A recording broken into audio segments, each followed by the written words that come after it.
DC-1938, a small garden world circling the red supergiant SM-2183 Rua, exploded today in a rare phenomenon called core fusion.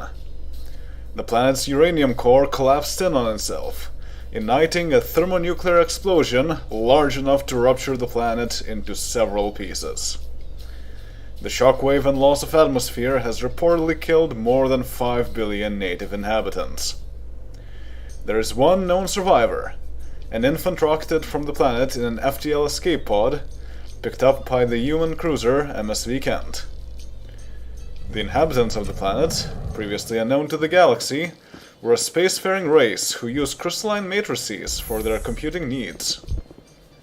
The infant has been taken to medical facilities in the local cluster, where he is breathing gases in a ratio similar to the atmosphere of his home planet: 65% nitrogen, 20% oxygen, and 15% krypton.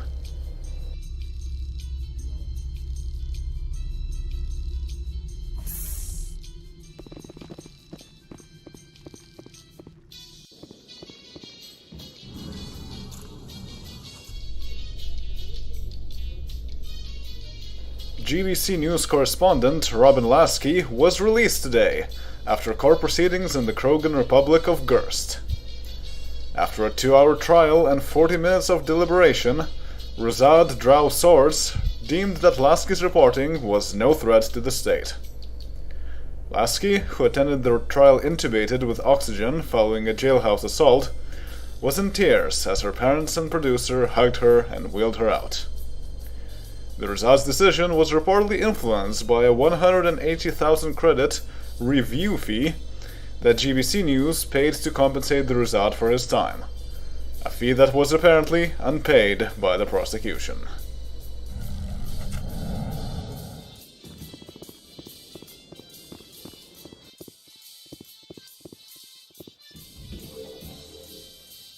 Peace activists demonstrated today at the headquarters of Binary Helix, Guanghui Solutions, and Sonex Industries, the 3 companies forming the backbone of the corporate army on Garvug.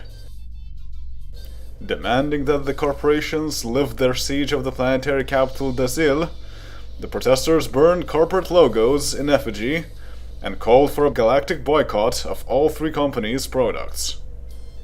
Meanwhile, Krogan have been reacting to the war with amusement. "The corporations will win the war, no doubt," said Ernod Golem, clan media director on Tuchanka. "But are they dumb enough to expect peace ever again?"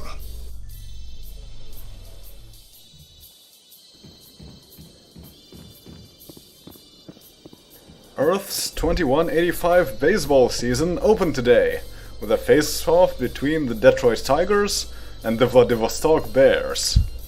The Russians brought a brutal A-game and punished the Tigers 11-4. A grand slam in the second inning gave the Bears an early lead and demoralized the Tigers. "We were making fundamental mistakes out there, myself included," said Tiger pitcher Dave Marlborough. "I threw every way I could, and they just kept popping them off. We were not playing how we were in training just 3 weeks ago." The Bears go on to face the Baltimore Orioles at Camden Yards next week, while the Tigers take on the Kyoto Katanas in a home game.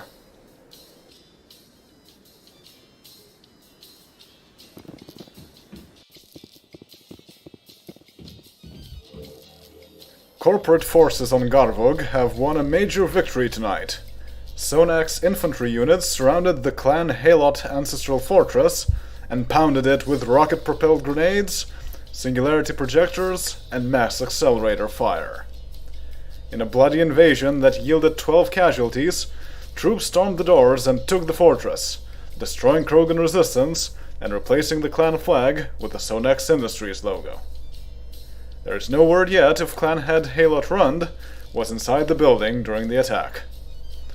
Elsewhere in the city, troops had to pick their way through booby-trapped power stations, hospitals, and water purification facilities. "It's not over yet," said one young Special Forces officer who declined to be named. "They haven't even begun to fight."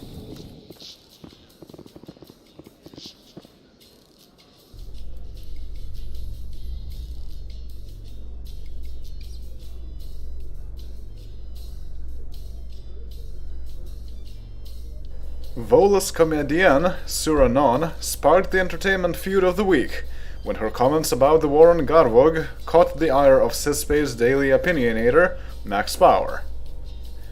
The scampy humorist said that conquering a Krogan and Vorcha world is like buying a beehive, with the sign reading pre-shaken, and saying, "But darling, it's 20% off."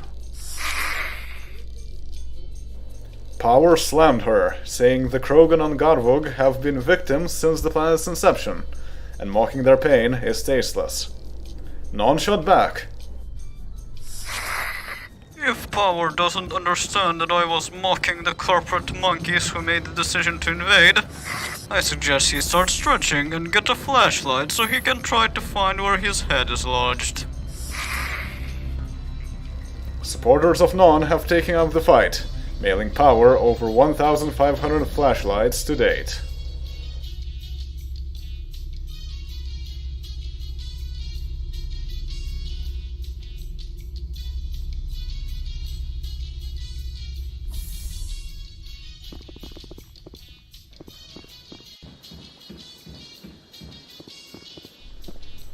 Garvug's state-run forces received another blow today, when newly arrived corporate armies retook the Garvug system's convoys.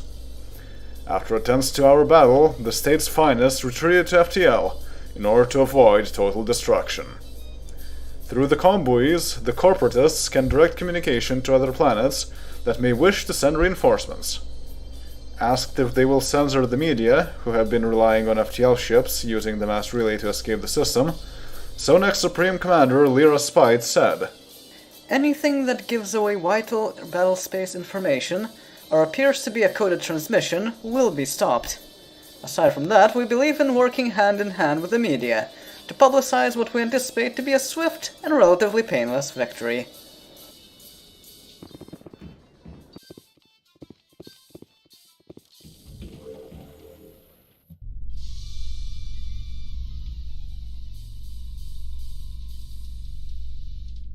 Counter to corporate military expectations, the Halot clan chieftain remains at large on Garvug. Though initially suspected to be among the dead in the clan fortress, Halot Rund successfully retreated to the countryside. In a radio broadcast, he belittled the corporatist invaders and exhorted his followers to fight them. "We are clan. He roared. They are merely the workers. If we make their victory cost them enough, they will leave." Sonak's Supreme Commander Lyra Spite later responded in a press conference. "I would like to thank Mr. Halot for broadcasting from a radio tower so that we know exactly where he is. If he thinks he will outlast us by causing financial and physical damage, he is unaware of the high value of his planet and the consortium's long-term strategic vision." She mocked.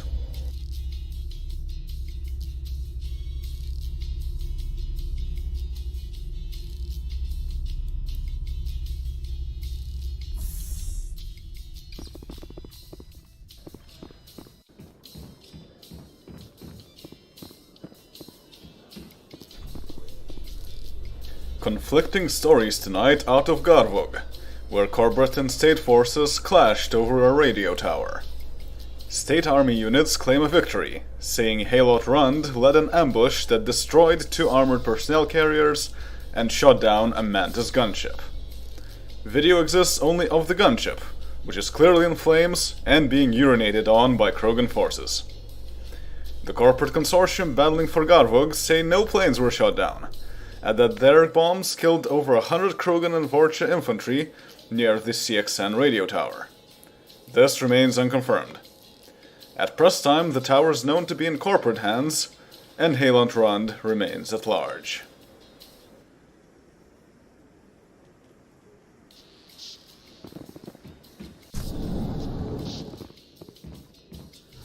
Terminus Systems denizens are enraged tonight, as the Citadel Council finished a 6-day series of war games, simulating an invasion of their space.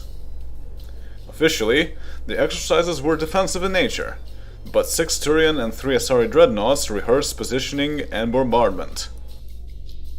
This is more than saber-rattling, said Dick Ackerman, Prime Minister of the colony world Arvuna. This was an attack rehearsal. It was timed to coincide with the invasion of Garvug. Terminus citizens are now on notice, and they're being called on to declare their allegiance or be counted as cowards.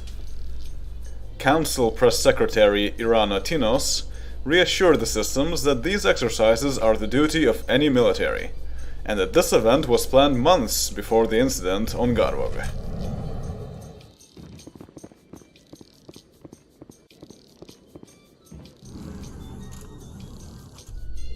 The surprise hit suspense thriller The Demon and the Nightmare opened at number 1 this weekend, earning $1.78 billion at the box office.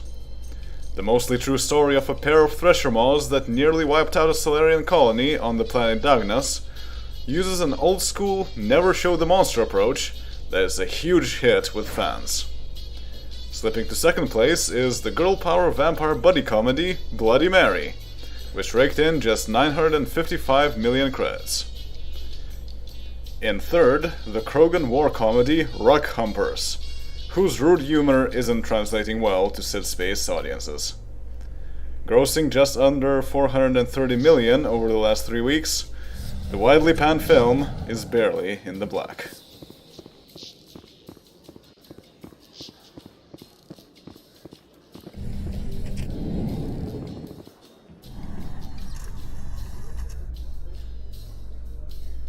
Earth's most famous political family welcomed a new member today, as the wedding of Zhao Xu and Valerie Labar kicked off on Luna. A record 2 million spectators turned out in Cape Canaveral to watch the bride and groom launch to the moon, where an exclusive guest list of 1,500 witnessed the couple recite their own vows in iambic pentameter and exchange tungsten carbide rings. Labar's stunning ring is a flawless 16-carat Marcus cut diamond, flanked by rare emeralds, and is estimated to be worth just over 3 million credits. The bride mixed traditions by changing from a European white wedding gown into a red Chinese chi pao for the reception, where the happy couple danced to Forever Eyes by Shasta Miles. The spectacular evening's finale saw the newlyweds ride off to the honeymoon suite on a white horse brought to Luna just for the occasion.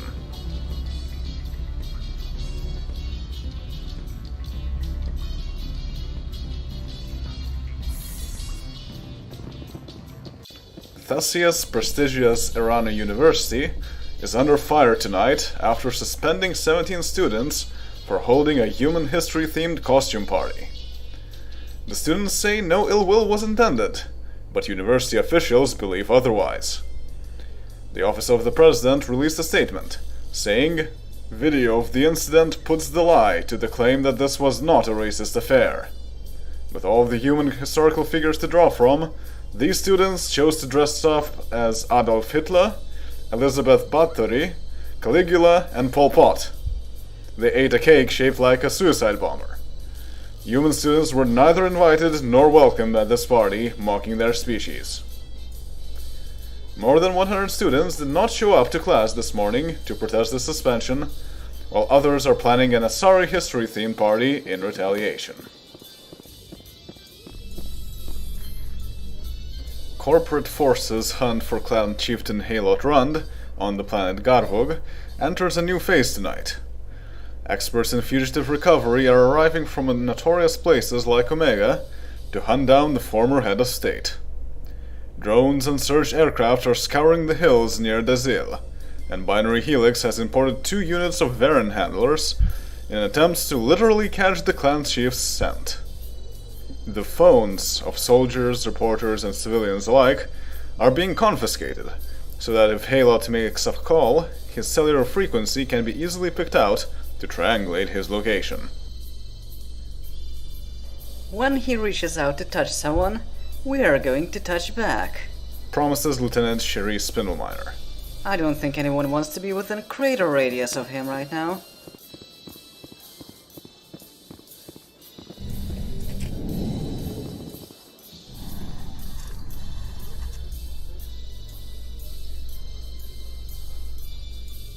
The controversial Earth Court case of Ford versus Huerta came to a close today with a 5-4 decision supporting the end of the president's term.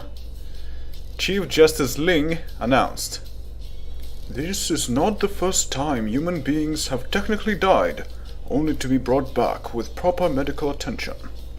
That the window of resuscitation has lengthened is no reason to support a partisan attack on the legitimacy of the president. The legal definition of death must be expanded beyond brain death, to include cellular death as well." Following the decision, protesters erupted into violence on the Washington, D.C. Mall and in Mexico City's Chapultepec Park. The crowds chanting "Down with the zombie" were quickly suppressed as riot police cleared the capitals with microwaves and stunners. More protests are reportedly planned for the weekend.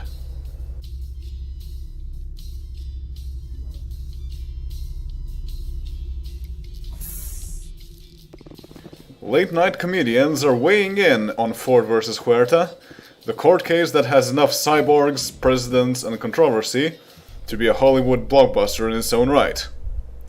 Cal DiCosimo said, We're supposed to care that the president was brain dead after his stroke. What I don't get is that the room full of doctors said he had brain activity before it. Natasha Lyons targeted the Speaker of the House, saying, Her entire argument is that for the last year, she's wanted to be vice president. I'm sorry, honey, you don't get out of working that easily. And Manny Zuppo gave his analysis. For the last year, we've had a zombie cyborg president. Why does the speaker want this to end? Every 12-year-old now can go to class and say, "My president's just as cool as Yasari." Mobs on Earth marched today to protest the Systems Alliance's decision to uphold President Huerta's term. Over 1.5 million marched in Washington, D.C., 2 million in Mexico City, and 750,000 in Ottawa, many of them wielding lit torches and pitchforks as a retro political statement. Capitol Police in D.C. took the bait, clashing with protesters who threw torches into their ranks. 15 protesters and 3 police were injured. It was rough today, but I'm not worried. Said Sergeant Hathaway of the Capitol Police. They seem like the kind of people who bring pitchforks to a gunfight.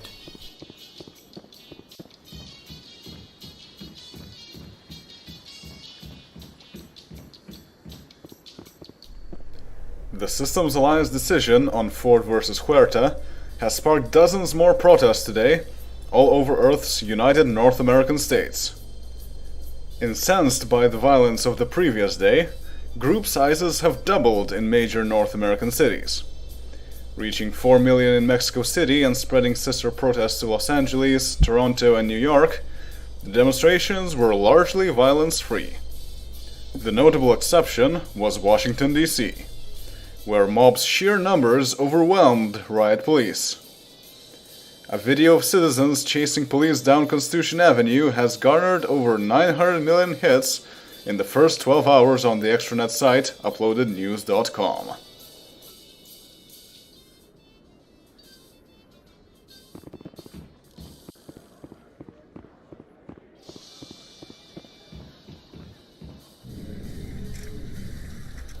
Earth's politicians called for a stop to the rioting in the United North American states, even as some of them praised the rebellious spirits of the protesters.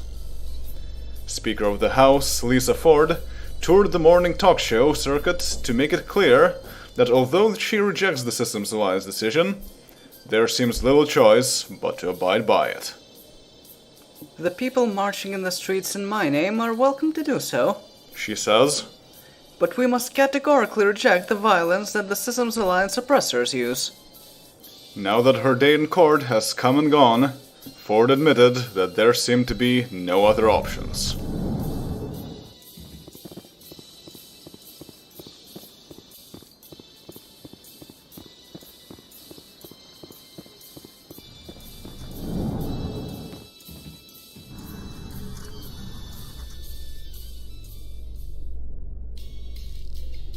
The disruption of a Cerberus cell on planet Beckenstein has revealed that the human supremacist group communicates to operatives through steganographic messages concealed in everyday extranet broadcasts. We became aware of this when we found media producers on operatives' contact lists, says Alliance counter-terror expert Meng Zhao. It turns out they had key people hiding marching orders in news stories. For example, one cell would strike if their extranet filter tagged a science news article. Financiers sent money to cells based on numbers in altered box office reports. All an investigator would see if they confiscated the computer is a glut of headlines and tabloid trash anyone could be reading. Asked if Cerberus would discontinue this practice when the secret was made public, Zhao said, "It's possible, but there are easy workarounds. I suspect they'll keep the method, but just change the signals."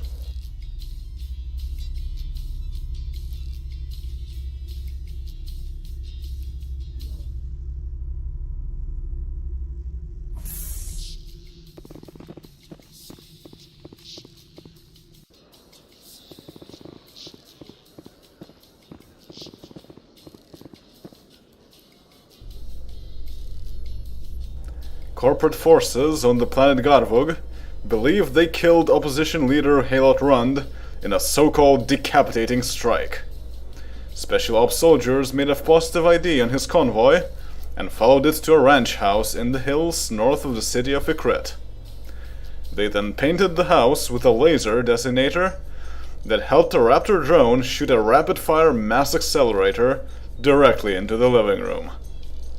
Now only a flaming crater indicates where the house once stood.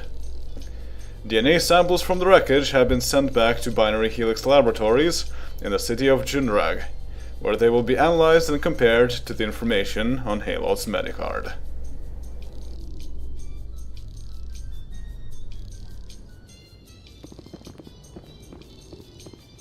Light heavyweight sensation Zarin the Varan Cassius scored an upset victory over light heavyweight champion Luis Laser Reyes in mixed martial arts action last night.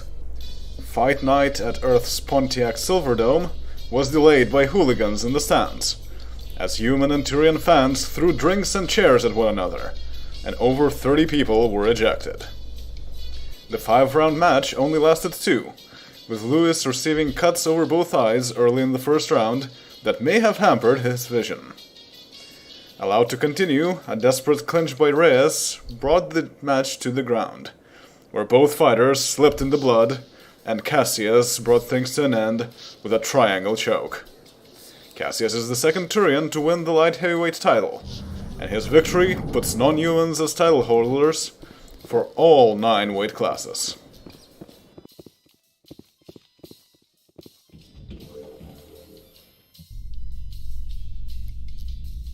A video of several human CSEC officers beating a group of 3 Solarians is garnering millions of extranet views.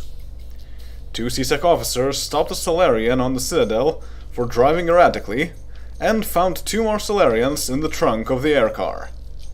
Attempts to restrain the 3 led to a fight, in which the officers electroshocked and beat the Solarians. When 2 more CSEC officers arrived as backup, they continued the beating until the driver died of his injuries. It is not clear why the 2 Solarians were in the trunk.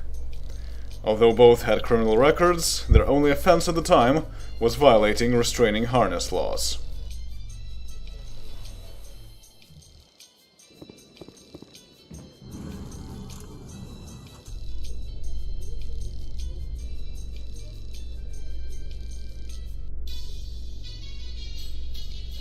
Further developments tonight in the case of 4 human officers beating 3 Solarians. Our news team acquired police interviews that reveal the 2 in the trunk were gang members hiding from a rival gang targeting them. The ward attorney will charge the 4 officers with the use of excessive force. Meanwhile, the family and friends of Haruta Sio, the Solarian who was beaten to death, held a vigil in his honor. He was with a bad crowd, Said his brother Jandub. but he stayed clean. He was just giving a ride to some guys in trouble. This shouldn't have happened.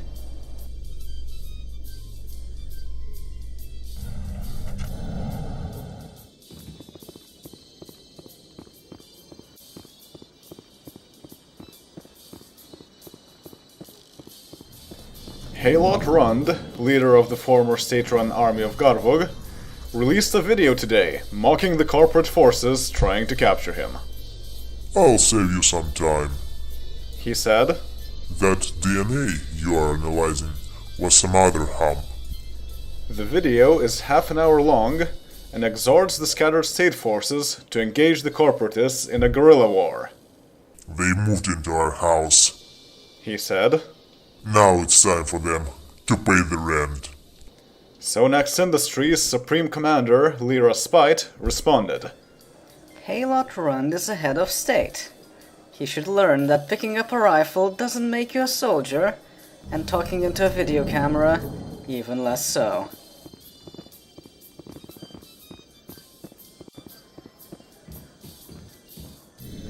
Late-night comedians have finally found some humor in the situation on Garvug.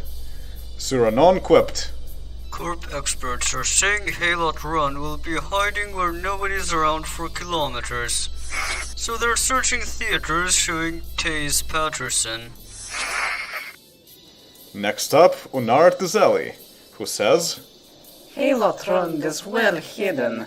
How well hidden, you ask? While they were looking for him, they stumbled across H. Ashland's missing talent. and Cal Di Cosimo took a political bent. They said they almost killed Halot Rund this week. He was so close to dead, Lisa Ford said, "Can I have his job?"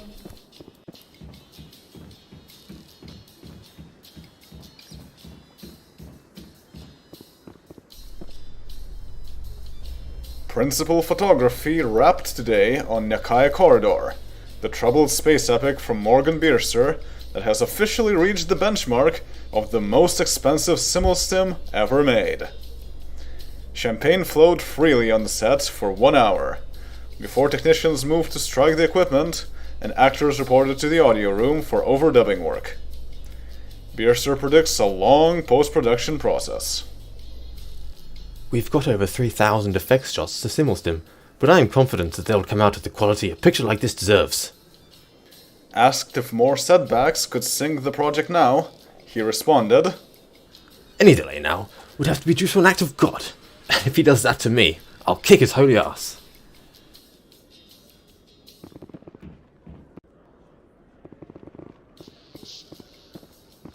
Our top story tonight, terror on Tatros. Valum, the colony's capital, was hit with a blast that obliterated its downtown area and left a crater 5 kilometers wide. Shockwaves from the blast were powerful enough to destroy buildings 11 kilometers away. Casualties are unknown, but are expected to be massive. The Radiatum, Tatros parliamentary building, was at the epicenter of the blast and is believed to be its primary target.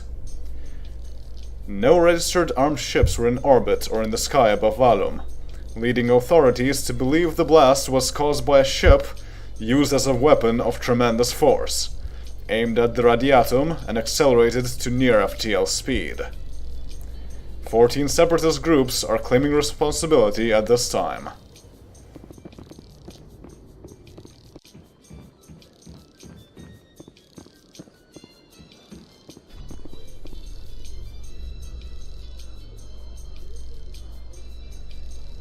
The list of dead and missing on the planet of Tatros continues to grow. At the time of impact, the planet's Primarch was in the Cygnus, his executive building, now indistinguishable from the rest of the rubble. His Viceroy, Chief of Staff, and countless workers are also dead, burned or vaporized by the tremendous impact of the FTL vehicle. There is seemingly no end to the death and destruction. Besides the Cygnus and the Radiatum, 3 museums, 4 national monuments, and the Asaros Mint have been destroyed, with many of their occupants killed.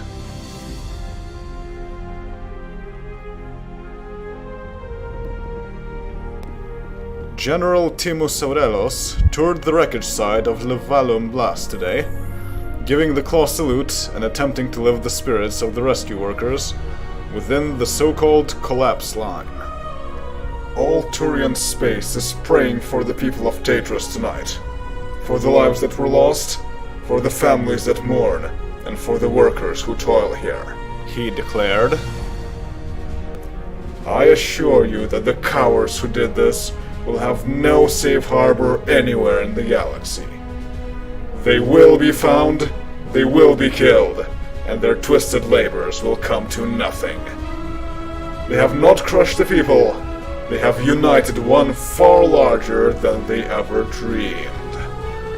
The rescue workers responded with chants of "Tay Truss, Tay Truss," and presented the general with a hierarchy flag taken from the rubble.